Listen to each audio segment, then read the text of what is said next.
making new friends is hard, but making new old friends is even harder. And my belief is that the reason making new old friends, or to say it in another way, maintaining friendships for long periods of time, one of the reasons that that is so hard is because it requires you to move through uncomfortable things. Because after a certain period of time where you've been with someone, you start to realize all the different ways that they might not be showing up perfectly in the world or loving everyone well or The loving honeymoon you phase well. is over. Right, the honeymoon phase always ends, and you always come to grips with the fact that like the person that you're friends with is not going to always treat you the way that you want them to treat you. And so it is my belief that you need to master the skill of moving through those conflicts and those hard moments in friendship with grace, but with a resolve to like get through them, to get to the other side. And I think I want to really focus our conversation today around those sort of breaking points, make or break points in relationships and in friendships with people. Because after writing this blog that I've written, Friendology, for over a year now, and having made a bunch of videos on social media about friendship and sharing ideas, I feel like the number one thing that people are always coming to me with is, how do I know when I'm supposed to push through a hard moment with a friend and it's like worth it to have the hard conversations? And how do I know when it's just time to go find better friends or new friends? And so I really would love to know your thoughts on that. And also if you have experiences around that could maybe inform some of our conversation. Would love to know like what are some of the first things that come to mind. But just off the bat, I'm curious like how you see those sort of conflict moments in friendships and what your thoughts Yeah. on are there. I think there's typically, two reactions. One is to push away, and one is to press in when hard stuff happens, when shit hits the fan. And I would say more for my personality type, I'm more instinctively going to push away, and it definitely like takes extra external motivation or inspiration to be like, no, this is actually the time to go towards this person and go deeper with this person. Hmm. um, I think that resolve comes just from, typically I'll just say this is not worth us losing our friendship, over this issue or over this thing. So yeah, typically I would say I'm normally more drawn to push away, and I've always been grateful for friends of mine who have wanted to go through a conversation with me, and have taught me how to do that, because otherwise I normally always push away. Hmm. But you've been someone like that, and I just always appreciate when someone's willing to say, "Hey, can we talk about this?" And so it's taught me a lot, and I think it's always humbling, but I think getting feedback, having open conversation like that, has always been life giving. So Hmm. I know we've had conversations like that, and I would say it's almost like a good test of friendship, or is this a real relationship if someone's willing to go into the weeds with you. Hmm. And likewise, like if I if I'm willing to come to someone and say, "Hey, can we have a hard conversation?" It's because I'm saying, "Hey, this is really worth it for me to maintain this." Yeah. So, what have you experienced in like the hard conversation realm? Yeah, I think I also resonate with the more likely to move away thing. I feel like that is just, it's hard to avoid that instinct because it's just like so many things in life where you often prioritize like the short-term comfort and sort of resolution over like a more long-term, more meaningful resolve to an issue. And just like if you're finishing a long day and you're coming home and dinner hasn't been made yet, it like the temptation to go to Wendy's and get the 4 for $4 instead of going home and like getting out your cutting boards, making some dinner that's going to take you an hour and a half, like that long thing, which will be more nourishing for you and be better for you and your wallet over time. I think it's like that same sort of short term That's attention interesting. span for me with a lot of friendships. But yeah, I think it's also a question of like, what's your criteria for like which friendships? Like I have conflict with people all the time, or there's like all kinds of people in my life where I'm like, that's not necessarily the way I would show up for me. Like people aren't necessarily loving me the way that I would choose. And you're kind of constantly faced with that decision in a friendship or relationship, is like of the question of, is it worth it to just kind of go on cruise control and kind of make peace with the fact that you're being treated this way? Or is there potential that me addressing this issue and kind of sharing it vulnerably and openly could actually improve our friendship and make both of us better off in the end? Yeah. I think Yeah. that's like that's the root of, I think, that question of like, how do you know which friends are worth it or not, is really like, who do you trust could handle that conversation well? And yeah, who do you trust could, who do you I think we just cut for a second. We back? I think you're right. I think I'm back. I don't know what happened, but I think we're good. Yeah. Yeah, I think one of the things I've been wrestling with recently is how much I should be basing my friendships off of the other person's engagement and involvement in my life. You know how people like, especially in like all the marriage teaching, they always talk about it's not 50-50, it's 100%, 100%. Mm. And the 50-50 is if you keep your side, I'll keep my side. Mm-hmm. And I think there would be a lot of friendships in my life that would be non-existent if I wasn't intentional.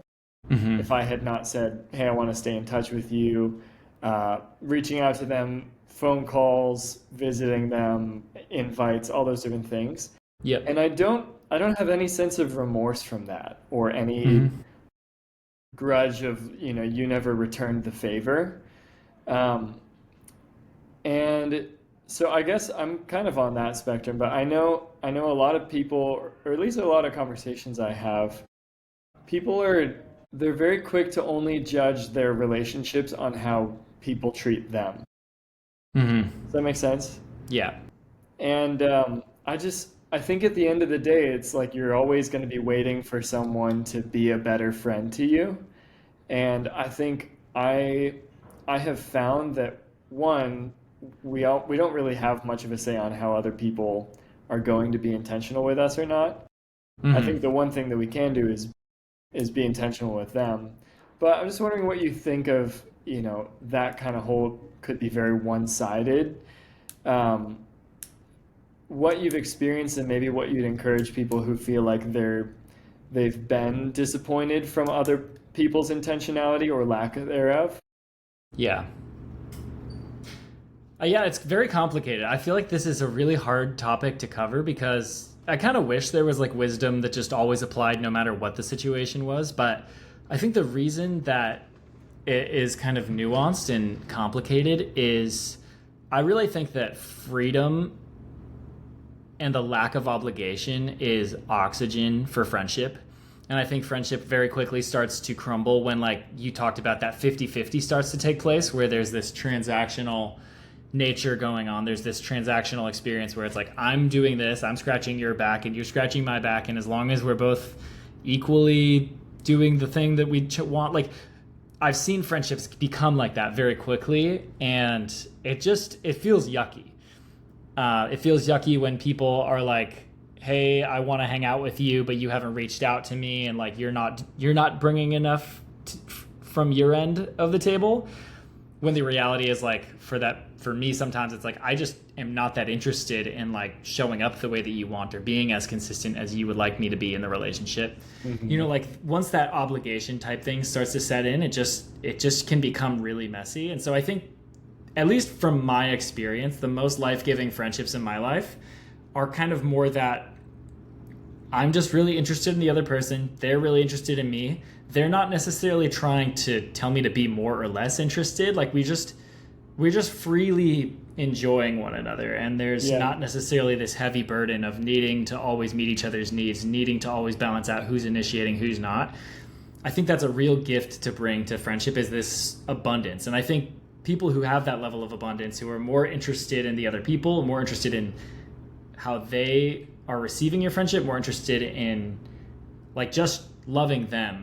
I think those types of people end up having a lot more friends just because they're not keeping score as much. Yeah. And like and at the same time, I do think that for like the inner circle, for that kind of person's inner circle, I do think that that is where it starts to become a little bit more like a marriage. Not that there's this like vow you've taken or commitment you have, but you have to do more maintenance, and there's going to be a lot more bumps that you have to figure out how to navigate. And yeah, I think a lot of the time we're not doing our friends a service by concealing the ways that they've hurt us or yeah. ignoring them or pretending them that they're not there, you know? Yeah. Have you experienced some more positive sides of what you were explaining? Considering like when there starts to be expectations, when there starts to be kind of more structure, it can seem to be uh, like it can almost exhaust a relationship or to kind of take out some of that natural thing. But I know what you were saying, when it is a bit different when it's like your close friends. Um, I'm just wondering like what you've experienced within those where there maybe was a bit more conversation around commitment to each other or commitment to stay in touch.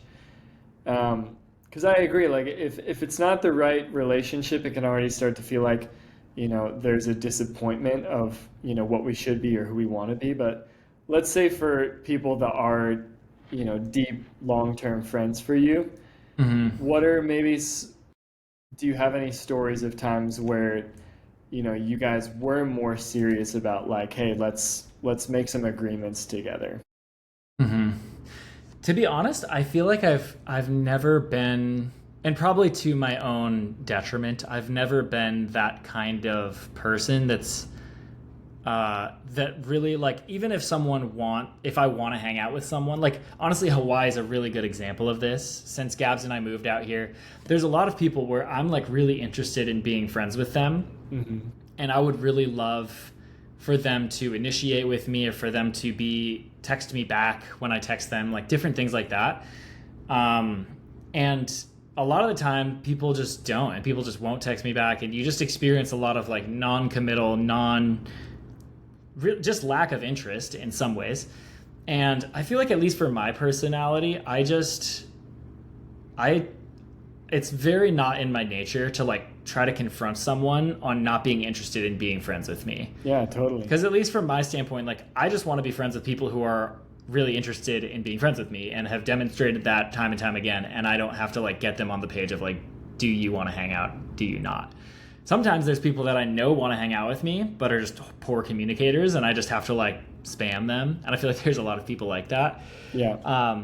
But yeah, I don't think I've been on the like really the giving end of that kind of conversation where I just go to someone, I'm like, look, I want to be friends with you more than we are. I would like you to initiate more. I honestly don't think I can think of a time that I've been on that end of the equation, but I've definitely been on the other end of the equation where people are giving me that conversation. Yeah. But what about with like long-term deeper friendships? Like times where there was like, hey, like let's stay in, like let's say it's mutual. It's not like a one person or the other, but like have you ever had times with like a friend where you're like, let's set some vision for our friendship? Does that make sense? Yeah, 100%. A few conversations come to mind. I remember having a conversation with my friend Nathaniel back in college, where I kind of realized we had hung out enough that we had covered all of the like kind of surface level conversations, and we were semi avoiding more deep topics of like ways that we were showing up in the world that we weren't stoked on, and kind of going to a level where we were willing to call out each other's blind spots, or like really call each other to grow, call each other out of like a comfort zone. And I remember having a really cool conversation with him at the Point Cafe in Boulder, where I was like, dude, I think we've kind of maxed out this friendship as much as it can go without like the only steps we can take deeper from here are going to require uncomfortable conversations where we're Dang. kind of pointing out things like not trying to like kind of self-righteously tell each other how to grow or how to be better, but more just like coming to each other more in vulnerability and just like wanting to grow together, wanting to talk about more sensitive topics and things that we're not as proud of. Because I think it's really easy in friendship to kind of never go into that shadow side Yeah. and talk about those more sensitive places. But I think that like that next level of friendship truly is on the other side of Yeah. those conversations. What would you say to someone who's like, I have a bunch of decent surface level friendships, people that I love, I spend time with, but at the end of the day, I don't think they know the depths of me and I don't know the depths of them. How would you help someone either go there or also discern maybe where to start? Hmm. Yeah, it's hard. I think the thing that probably scares people a lot is just kind of like hanging out like they normally do, going through this status quo time, and then all of a sudden like blurting out something really vulnerable. And I think like that feels really cringy to people. Yeah. So I think honestly, it was really great with this conversation with my friend Nathaniel to, before we got into all that stuff, just bring up our conversation or our relationship as a whole and just be like, hey, is this where we want to go? Like, are these topics that we would be interested in covering? Because if so, I think you would be someone I'd be interested in talking about that with. But I can also think of other friendships where it was more of like it just took time. I have a really great friend named Joel out here that I've been spending a ton of time with, and we both are kind of theology nerds, and so most of the time when we hang out, we're kind of like debating random topics about God, politics, or whatever. Like he's someone that I really enjoy having those more heady conversations with. Yeah. And I was wondering this same thing that you asked me of like how I wanted to take it to a deeper level, and I'm like, how do I get there with this relationship? And we were having lunch a few months ago, and somehow I think we were just kind of talking about our weeks, and I brought up that Gabs and I had been going to see like a couples counselor and seeing therapy, and he just out of curiosity was like, oh, like how's that been? Like what have you guys been talking about? And Good that was like a question. really dope opportunity for me to sort of go out and just be like, here's what's going on. Like Here's here's my everything. insecurities, here's all these hard things we're working through. Yeah. And the fruit Probably of just that started changing was, stuff a lot in yeah, conversations. it totally shifted the conversation. And, we sat at this restaurant for probably another hour and a half, 2 hours after I brought that up. And we both just leveled with each other super hard. I think he saw an open door to talk about hard things in his marriage. And we just Yeah. had like a really sweet moment of like connecting finally over some of those deep things. So I think in that situation, it's like there's this level of depth and trust where we spent time with each other. We know we like each other. There's a level of like mutual delight in one another. And then there was just this open door of like his curiosity, my vulnerability, and I think that's a really great cocktail to go Totally. into one of those things with. So you don't always Yeah. have to make it like formal. hmm I I don't know. like I'm calling curious it if you have showing any all your stories. cards. What'd you say? I like calling it showing all your cards. Yeah, yeah, It's it's like at totally some how it point is. you're like, all right, here's everything, you know. Yeah, And I yeah. think there's a wisdom to like, my friend used to say like, there's when you in your house, you don't let strangers into your bedroom, but there's like the front door, and then there's the kitchen, and then there's like the living room, and then there's the bedroom, right? Hmm. And it's kind of like these different levels of intimacy where it's like I feel totally fine having most people either at my doorstep or in the main room or the kitchen. And it's kind of like, there's just certain points I think in relationships where you feel like there's all of a sudden a switch where it's like, okay, I think I'm ready to be more known by you and know you more.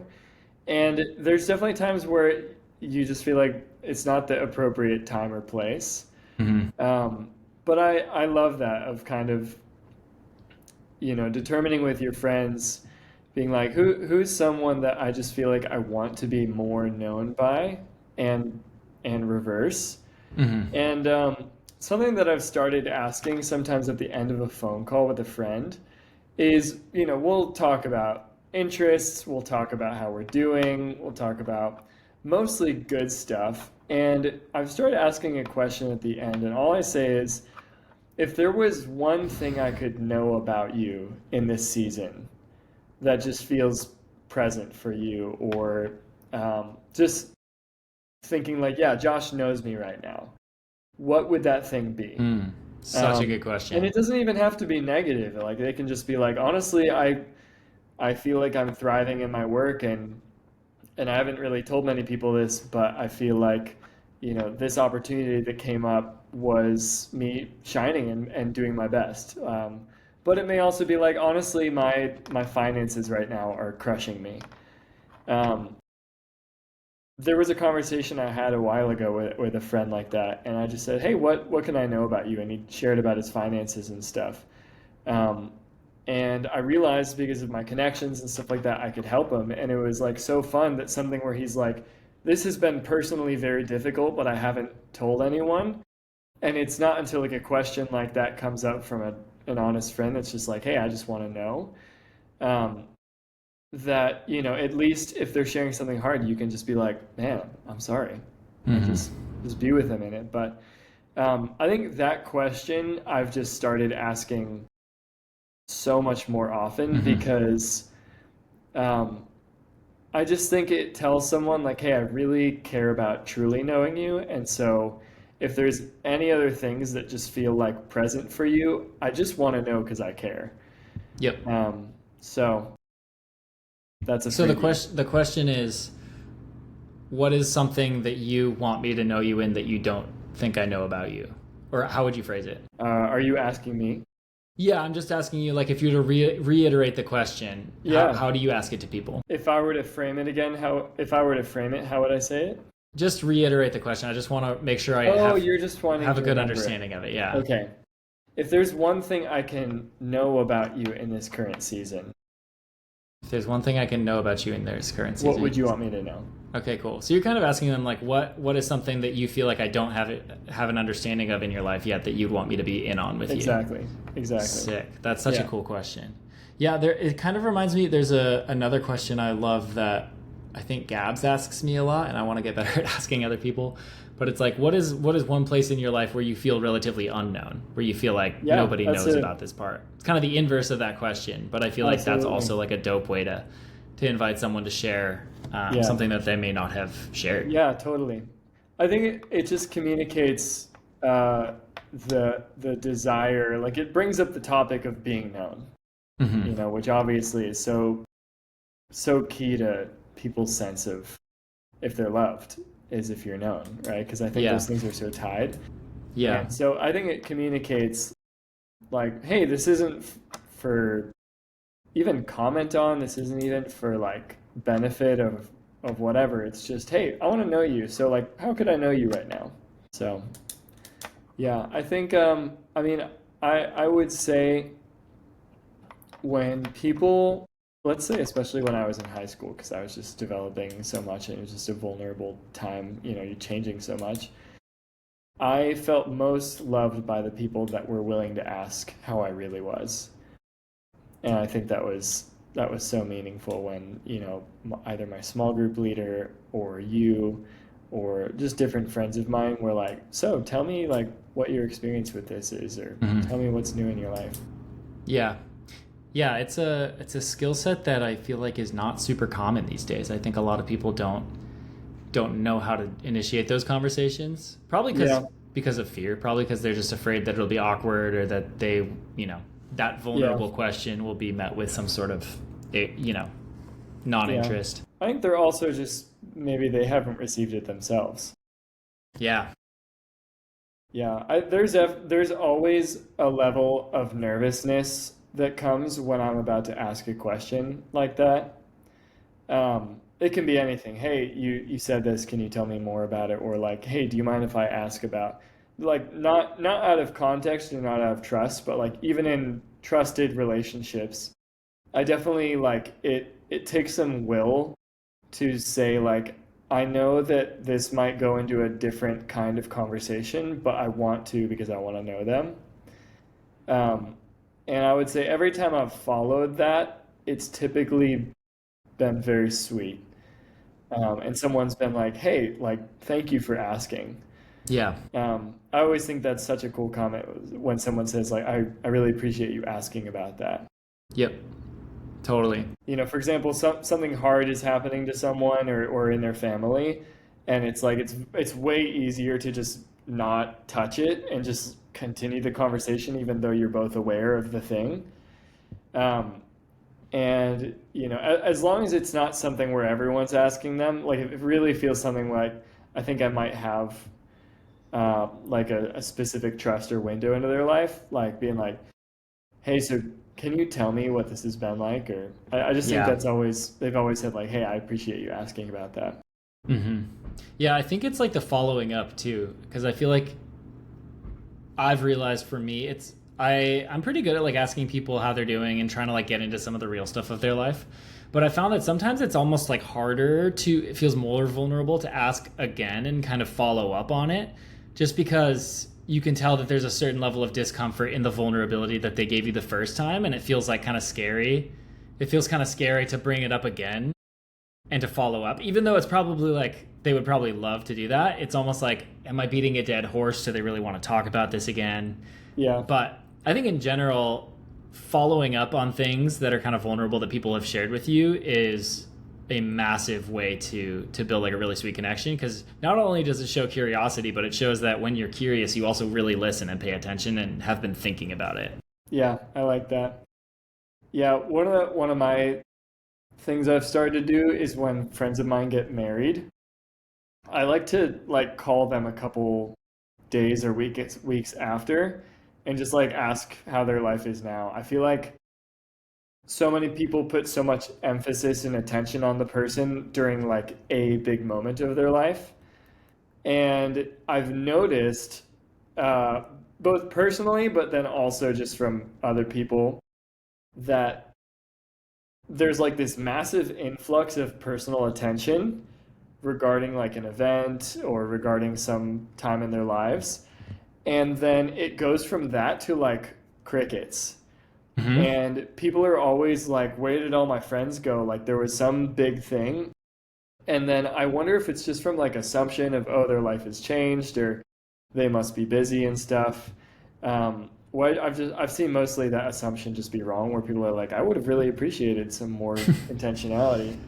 Yeah. So, anyways, just with the specific one of weddings, I like to call my friends a couple weeks after and just be like, "How are you now? Yeah. What are you doing now?" And No one's um, doing that.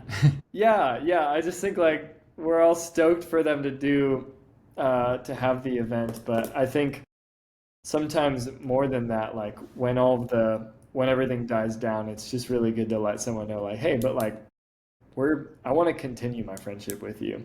Yep. Yeah. Josh, tell me about your perspective on the world we're living in right now, with how things are changing in friendship, how things are changing in technology and Yeah. just politics. Like, I know you are not like super deep on social media, and you try not to like be super in on the news cycle, which I think is a really healthy thing to do. But like you have a kid now. Sammy's gonna grow up in a very different world than the one that we grew up in, and I guess without really needing you to speak too much to like advice you would give, I would just first ask like, what are the biggest trends in how people relate to each other, how friendship works in the world that you're Yeah. paying attention to, interested in, concerned about, Yeah. especially as someone who writes a blog about friendship and is Yeah. actively thinking about that all the time. Yeah. So, um, one funny experience I had with someone that I mean, I'm technically Gen Z, but she was younger, maybe by like maybe 4 or 5 years or something like that. But when I was in Lebanon with an outreach team with YWAM, which was an amazing couple months, um, we were having a meal together and we're all at the table, and I was having a conversation with her, and all of a sudden, mid conversation, she just like glazed and just like was totally gone from the conversation. And I realized I was like, what just happened? Like I've never been talking with someone, all of a sudden they're just they're gone. And there were other conversations happening, but it Yeah. was like mid dialogue, And I almost like saw it. I like saw myself get scrolled. You know what I mean? Like I saw someone's like attention just Yeah, be like, what's the next thing? And that's I'm wild. sure I've seen that with other stuff, but this was like a dialogue conversation where I just like got scrolled and I Getting was still scrolled. facing her and I didn't know what to do. Yeah, people call it the Gen Z stare. Have you heard of this? Yeah. Yeah, so one of the things I am just aware of is that our attention and what drives us is being influenced a lot with how we interact with tech, even down to relationships and friendships that you can, scroll out of a conversation. You can, I think people are very drawn to like the people around them that are very energetic and exciting and give them good feelings and stuff. But at the end of the day, where are their deep rooted friendships with people they trust?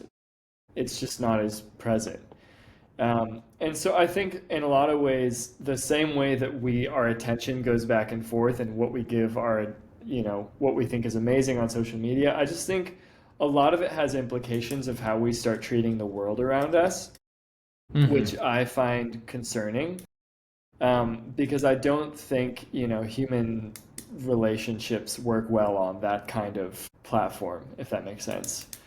Um, and so for me, what I've been focusing on recently is just asking the question, like, I spend a lot of time investing in, let's say the social media world, how much time and attention I'm putting into that. How much time am I putting into my digital work? I work online, so how much stuff am I contributing to the online world? And it's a lot. I contribute a lot of like my attention during the day to some form of online thing. And I think the guardrail coming up for me is that I know that a lot of the beautiful and best things in life have nothing to do with the internet. And if anything, the internet is antithetical to it. Um, and so I think one of the questions I've been asking is, how much time per day is someone commenting on something, reading someone's thing, watching a story, watching a reel, and it's like all of that time is being stolen from their attention to be a friend, Mm-hmm. um, to have a conversation, to sit with someone, to talk with someone, or even just to read a book, which I would arguably say is probably more helpful. Um, But I think that's what I've been aware of recently, and I'd be curious to hear your thoughts on this as well. But just the idea of like virtual internet investment and how much we do of that versus it taking some of the priority against the human stuff we desperately need, and Mm-hmm. how we're not really realizing that. And Yeah. so, yeah, what are your thoughts? Yeah, this is where I think it's that short-term thinking, like instant gratification. Like I think people, like you said, you got scrolled by this girl. Like I think people start to expect from people the same type of dopamine hit or like satisfaction that they get from being online just because they're training their brains to see that and seek that out all the time. Hmm. And this is why I just think like those conflict is so interesting to me in friendships because I really think that if we lose our ability to go through hardship in friendships and move through hard things, move through difficult conversations, difficult moments, especially where we're not being treated the way that we want, Yeah, and we're just always, we just scroll to the next friend if one friend isn't treating us the way that we want. I just think we're gonna be at a dark place, and I already think we're there. yeah. Every statistic that I read, every headline that I see, I really love. There's a place within Harvard. There's like a school or I guess like a subsect of Harvard University that is like the Harvard. It's not school. It's like Harvard Institute of Human Flourishing, I think is what it's Mm. called, and they do all Yeah. this amazing research on relationships and friendships. It's the And I've read longest study ever done. yes, and they have some amazing stuff, but like most of the statistics that you see out of there are just ridiculous. And I've mentioned them in a lot of my blogs, but just the number of especially men who have like in their surveys answered to the question, how many close friends would you consider yourself to have? I think it's something like 20% of men say that they have zero close friends, or zero people know them well. Yeah. And I think that number is really increased. I think it used to be back like maybe 30 years ago, it was 2% or something like that. Did Like you it's say just 3 or 30? 30 years ago. Mm-hmm. It's like tenfold what it used to be, essentially, is the number of men that say that they have zero close friends. Like, it's just very clear that we're reaching a loneliness crisis, and you don't really have to, I don't really even need to give statistics for people to know that. Like, Yeah, but you just see nods of heads. yeah, like it's just how the world is. Like, people are forgetting the value of human relationship and losing our capacity, I think, to do the hard things required to maintain friendship over a long period of Yeah, time. yeah, yeah. And I think currently with like how divisive social media is, social media just it thrives off of camps, and the camps just grow and become more aggressive. Yeah. Back to the whole how much are you investing thing, one of my thoughts is like, how many dialogues have people had with each other over Facebook comments in the last month that like, what's the ratio of like real conversations they've had about these things and like open human dialogue, and like how much has been digital and like back and forth, not in the same room, not at the same time, over messages and stuff like that and over posts. Yeah. Um, I just, I just, and I even know people who are very outspoken on social media, but like personally, you wouldn't even know they're thinking about it. Yeah. Like we just talk about other stuff, and it's like there's almost this like division of like where they express, and I think for me, I think one of the solutions moving forward is just people focusing on embodying humanity, and all of the effort that they're putting into social media and the effort like putting that back into all of their connections and their friendships and stuff. Hmm. Yeah. Yeah. So I'm curious, you don't really post at all on Instagram or Facebook anymore. Very, very little, but you've been pretty consistent on Substack, That's and true. you're getting close to 500 subscribers, which is crazy. You've been growing like crazy on here. You had that one Gandalf post that got like hundreds of thousands of views, The which Gandalf is post. so sick. Gandalf was made for Substack. Substack just loves Gandalf, dude, and so do Yeah. we. So it's a good match. But yeah, I'm curious what your vision is for your Substack right now, and why you've chosen that as a platform. What interests you there? What are you seeing on Substack that has you more interested than you are in any other social Yeah. media platform? Throughout, let's say the last decade, there's been a lot of passions, thoughts, interests that I could contribute and make content about. I was in missions, for example, like life living in a foreign country, living in Mexico. There's a lot to share about that, or Chinese tea ceremonies and, like my use of that, or what my work was, or hosting early mornings and stuff like that. And, it was just like a practice that we did, but didn't really share much about it on social media and stuff. Um, there have been lots of different seasons where, I just didn't have a strong drive to say, I want to go contribute this into the world of social media and I want more people to know. Hmm. Um, and when I started to find my voice writing on Substack, first of all, I think writing for me, I just feel like I can do that. Holding up a phone and talking to the phone and making posts about it, just it irks me. I know people recommend it, but it makes me uncomfortable. Yeah. And I know that's like how you communicate today, and so I feel very old-fashioned for just making blogs and basically writing articles to my friends. Yeah. Um, but there's also something where it's like in my own soul, in my own person, it just feels like I can do that, and I feel comfortable with that. Um, so, and I feel like out of all of the passions, different things I could share about, friendship just feels like the most pressing and the most like that's the conversation I would want to have with anyone. Hmm. There's some people I'd want to talk about tea with, and maybe someday if I own a tea business, I'll like want to talk about tea with everyone. Um, but friendship feels like the thing where everywhere I go, every person I meet, I would feel very comfortable having that conversation. Um, because I think it is one of the deepest parts, humanity, like connection is life to us.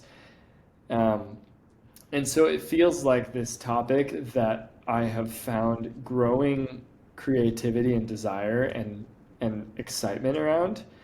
That just feels like I've been like I'll spend a couple hours drafting ideas, and it's just been really cool to ideate around and to share around, and people have Hmm. resonated with it. Hmm. So I'd say that. A question for you with it, with your Substack and just generally your efforts to just share your stories relating to friendship and maybe share some wisdom, maybe help some people out with friendship. What, like, if you were to vision cast out 20 years from now and it were to be wildly successful, far more than you ever thought it could be, what do you feel like?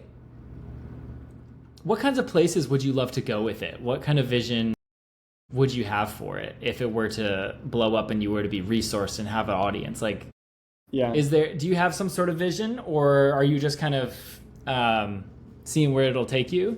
Yeah. Well, if there's one thing I would hope if I am doing it, I would hope that it's embodied and not just into the virtual spaces like, oh, global webinars and stuff like that. Um, I think whatever my involvement would be, let's say 20 years from now, if I'm helping people, I would want it to be personal. Mm-hmm. And so even if I did have a larger audience and stuff, I think what I would primarily want to be known for is just being a professional friend. Yeah. Just someone who deeply embodies being present, being aware to God, being aware to them. Because I honestly think if we are having a bit of an attention crisis and a relationship crisis, I think one of the best investments I can make is just continue to be a good friend to someone, continue to show up in people's lives. Like some of the like slow, boring work of life, I actually think is going to be like a superpower later. Mm-hmm. Like the more disconnected everything's trying to pull from like ourselves, I think just embodying living as a human, being in touch in all the different ways, in your spiritual and your mental and your physical, all those different things, I think is a superpower in the future. Mm-hmm. So if I would want to be providing value to people 20 years in the future of like maybe in places of influence or places where, I don't know, people are changing like yeah, let's say in places of influence, I would want to be a really good friend, Mm-hmm. and an advisor. And if I am, let's say, writing about friendship, I would love to have it be something I could either teach on in person and, let's say be invited somewhere just to um, either me or bring a whole team of people and just say we're gonna help everyone work on the relationships. Yeah. So I could Yeah, find I it. mean, the cool thing is we haven't talked about this that much on Substack, but our mom, Mindy Caliguire, started this thing called Soul Care back in the 90s. She's basically just really passionate about helping people take care of themselves spiritually. And I think friendship is a massive piece of that. But I think what's cool is like we've both seen demonstrated how just being passionate about something and wanting to start that conversation, wanting to share insight, be someone who's researching it, talking about it, like you can create a whole world out of that and serve a crazy amount of people and embody it really deeply. Hmm. And I think just having a mom like that does, it's not like I have any super specific like hopes or visions of like what friendship stuff is going to turn into for either of us, but I think it's cool that both of us have an example of like someone taking that passion and just turning it into something really way bigger than themselves by just Yeah. championing it nonstop. Yeah, I like that. I would ask that question to you as well. Like, what do you envision for like how to be helping people in relationships in the future? Yeah. Yeah, I think my dream is for it to have a real life component that is also like bigger than me. Like I agree with you and I feel very similar that I want to continue learning to be a better friend and to just do friendship at a very high level. Like I like the idea of being a professional friend. Like no one is going to be a better friend than me. um but at the same time, I think like I've had a dream of doing retreats for a long time for people. And yeah, I just think in the future, especially with AI replacing so many jobs, there's all of this crisis of meaning, crisis of relationship, crisis of work that's happening. I think that we're already seeing this with run clubs, that people who start run clubs are becoming like massively needed and massively influential in their cities because they provide such a necessary platform for people to meet one another. Yeah, I think And that's so true. yeah, I don't necessarily think I'm going to start a run club, but I want to creatively think like, how can I be an agent of gathering? How can I be an agent of people meeting one another and forming strong relationships in my life? Some people do that through pastoring a church. Some people do that through starting a coffee shop. Like there's all kinds of ways to do it. And I think, yeah, my dream is that there's, in the future, 20 years from now, there's some massive community that I've been a part of starting, or at least starting the conversation with, relating to people just wanting to meet each other and do friendship well. Yeah. One of my friends named Kirk, he's a legend, by the way. If you're listening, Kirk, you're awesome. Uh, he says, one of the best gifts you can give a friend is another friend. Mm. Like introducing someone to another person. Exactly. Exactly. And I thought that was awesome. Like, think about any gift you could give someone. Imagine like giving them a friend. Yeah. And so I just love that. And so he's a key example of like just is very generous with the way he considers friendship and people and stuff, and it's just always connecting people. Like you guys should meet. Like this person's awesome. This person's awesome. Like I'm gonna get you guys on a call together. I'm gonna get you guys Yeah. coffee together. Um, Totally. and he's like literally changing people's lives literally through just like a new friendship because some of those friendships can be very meaningful. Um, either in work, it could just be networking, but even just like, hey, you guys should just like be buddies. Yeah. Um, and It's so, funny because people anyways, do that romantically all the time, but they don't necessarily have a category for like doing it like with friends, where people love matchmaking and being like, "Oh, you should date this person," and setting yeah. people up to date. It's like we should just set people up to be friends. That's Could it. you imagine like taking like a little spreadsheet and just thinking of like several friends of yours that like you should probably just connect and be like, Yeah. you guys would just really enjoy being friends. Like, can you imagine if you just sent text to each of them saying like, hey, just thought you guys would really enjoy connecting. You guys should get on a call or get coffee, and I just think this is going to be great. Yeah. And it's like, it's not like a romantic thing at all. It's just like, hey, I think this would be awesome, and I want to give you guys to each other. Yeah, my friend Amar is the king of that. He's introduced Yeah, me to so many cool people. And a lot of the people that he's introduced me to, I've never met in real life, but I'll yeah, have like a Google Meet with once a month just because they're really cool. We're like-minded, they're entrepreneurs, they're doing cool things. We just check in on each other and see how we're doing. And he's just been like, "Hey, you guys should be friends." And now we're like digital yeah, friends just because of yeah. Amar. That's so fun. All Yeah. right, before we go, it'd be fun. You should give me just like one excerpt of like one person you met recently that you just had a great connection with. Ooh, I love that. Trying to think of like what the best example would be. That's such a good question. Like it has to be a new friendship, someone that I recently Just met. someone you met. Just tell me about like a nice encounter you had. Well, I hang out at one of my friends out here started a coffee shop called the Bird's Nest. That's like a delightful, best coffee shop on the North Shore by far. And I just hang out there all the time. And it wasn't someone that I met, but I bumped into a person that I had kind of been acquaintances with maybe months ago. They had left the island and they just came back. And we just caught up for a while, like in this coffee shop, and just had like a sweet interaction. It was just like, I learned a lot. They're also like kind of an entrepreneur. And yeah, I don't know. I think it was just an example of I felt like really comfortable in my friend's coffee shop because it's like I'm just there all the time. It's like your home. And I think Just just like because come in, sit down. yeah, I think just like that atmosphere was like super conducive to just like, even if you don't know someone that well, you can get into an hour. Like I was supposed to be working, but I ended up talking to this person for like 30 or 40 minutes, just catching up, asking them how their stuff's going. They've been traveling all over the world. There's a lot of people in Hawaii that have like crazy interesting lives. And like this person, they were living in Bali for 2 months, and then they were in New York City, and then they were in California for a while, and it's like it was just cool. So yeah, I don't know. They weren't necessarily like a new friend, but it was just like sweet connection the other day.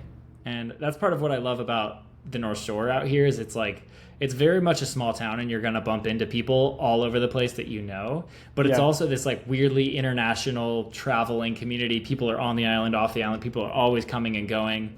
And it's kind of this like interesting revolving door of like really cool people doing really cool things, which is sometimes frustrating because you like want to have your consistent people that are always there. But I always just love bumping into someone that I haven't seen in months and just Yeah. catching up. That's so fun. Yeah. Yeah, those But connections are good. we should go. We're kind of at time, but thank you so much for making time for this. It's always lovely doing these kinds of conversations, and I'm hoping to do more of them in the future. I feel like sometimes writing can feel really daunting, but there's a lot of ideas that come out very naturally through conversation, and it's just like so fun to get that going. So I'm sure we'll do another one of these in the future. If you've made it all the way to the end here, thanks so much for listening. Feel free to drop other topics or things you'd like us to cover in future conversations in the comments. And we'll see you later.